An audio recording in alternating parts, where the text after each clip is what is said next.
So, Martinsville happened last night. Truex won, and I'll leave it at that. But the race, on the other hand, it was actually pretty entertaining. Could have been worse. At least it wasn't one driver leading nearly all the laps like Keselowski and Truex last year, obviously. So, yeah. At least Truex won in a cool-looking paint scheme, the Sirius XM car again. So, yeah. There were some good moments that happened in the race. Jimmie Johnson winning his third stage of his career. And his... What was I going to say? Oh, yeah. Second in 4 years. I mean, third in 4 years. So, yeah. Logano won stage 1, obviously. The package that we used at Bristol was used in last night's race. There was lots of fender banging moments. The brake rotors glowed. Sorry if I'm stumbling over my words, as I always do sometimes. Ryan Blaney started on the pole, but Almirola powered around him. How do I want to say it? He led the first couple of laps. What else? Logano led the most laps. He and Truex were definitely the cars to beat, especially Logano, but I'm glad Logano didn't win. Let's see. Jimmie Johnson obviously led laps, of course. Chase Elliott, I thought, was going to be a front runner. There were lots of comers and goers. Ryan Blaney managed to rebound for second after, what was it? After getting a penalty on one of those pit stops. And he also had a bad pit stop on top of that. He came from, thank God there wasn't, what do I want to say? Yeah, thank God there were only like less than 20 cars a lap down, because otherwise, if there had been a lot like over 20, Blaney would have had a hard time getting up from the back all the way to second in those closing laps there. So yeah, and he was a lap down at this point. So yeah, that shows how much can change in a short amount of time. Kyle Busch was a non-factor during the race. Chris Buescher and the Roush Fenway guys were... Chris Buescher and his teammate Ryan Newman were battling side by side. De Benedetto, Byron were up there. Byron was being very aggressive in the race today. We even had all 400 cars in the top 10 at one point. Denny Hamlin and Brad Keselowski were a lap down, I believe, at one point. Austin Dillon, unfortunately, had to get out of the car because he was breathing in all those toxic fumes. Hope he's okay. I'm not really a big fan of Austin Dillon, but I don't want to see him get hurt or have a medical emergency. So I'm glad to see him get out of the car all right. And also, I heard that his wife's expecting soon. So, yeah. And Allmendinger was on standby, but it looks like he left during the race. So, yeah, I don't know what's become of that. So, yeah. Pit stops were pretty interesting. There were lots of strategies. Bubba Wallace was running in the top. He was even leading laps at one point, especially on that final restart towards the end of stage 1. And Corey LaJoie actually had the balls to stay out and gamble and try and get himself a stage win.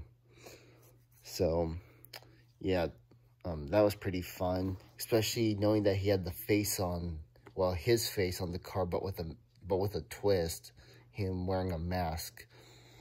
Bubba Wallace got dicked out of the way by Logano, unfortunately, but hey, at least he tried. Maybe, you know, if they come into the fall race and they have a run like this, they could get themselves good results. So, yeah. Yeah, all the Penske guys had problems, but they all rebounded for good finishes. Penske finished second, third, and fourth, which I think is pretty cool. So, yeah. What else?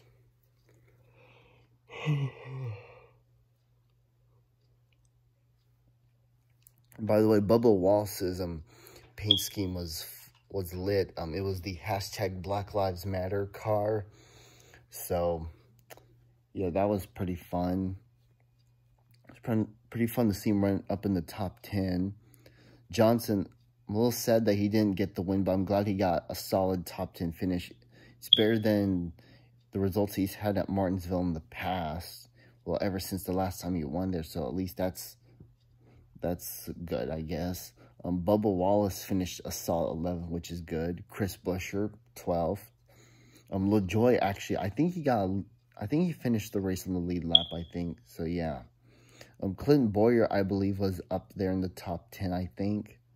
Correct me if I'm wrong on that. Eric Jones, well, oh yeah, I remember there was a caution for David Starr, and I believe he got turned by Eric Jones, but I'll cut Jones some slack because he couldn't see, because he managed to ride around the track with a crumpled hood, but he managed to keep it going because the hood was kind of like this. So yeah, and we saw lots of epic battles for the lead. I hope Homestead goes good. I know they're running the same package we ran at Atlanta, but I just hope the racing is fun. So yeah, and we got Xfinity Series double header this weekend, preceded by the truck and cup race. Man, that's a lot of races in 2 days. So yeah.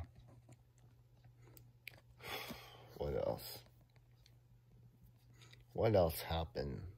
There was a lot.